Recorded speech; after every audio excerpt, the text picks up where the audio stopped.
Si svolgerà ad Agrigento la manifestazione del Soroptimist in occasione del 25° anniversario della fondazione del club della città, alla presenza del presidente nazionale Giovanna Quercio. Il programma prevederà nella giornata del 31 ottobre una visita alla Valle dei Templi, quindi l'inaugurazione della mostra dei 25 anni di impegno soroptimista presso l'Archivio di Stato di Agrigento. In serata la celebrazione del 25°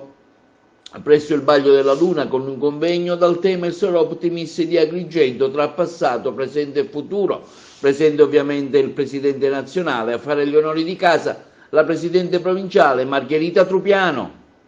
Sì, avremo l'onore di avere la nostra Presidente nazionale nell'ambito di una iniziativa importantissima che avremo il 31 e l'1. Celebreremo i 25 anni della fondazione del nostro club qui ad Agrigento e quindi in quell'occasione avremo amiche che verranno da tutta Italia, la nostra Presidente nazionale, inaugureremo una mostra, la mostra del 25ennale presso l'Archivio di Stato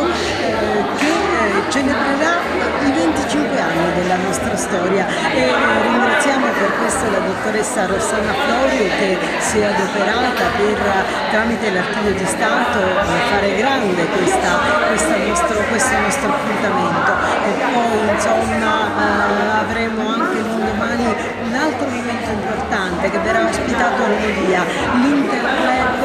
a cui parteciperanno tutti i club della Sicilia, un momento di confronto, ma in tutto questo sarà un momento di grande amicizia e di grande possibilità di conoscere le bellezze della nostra città che non faremo, chiaramente non lasceremo nascoste ai nostri ospiti.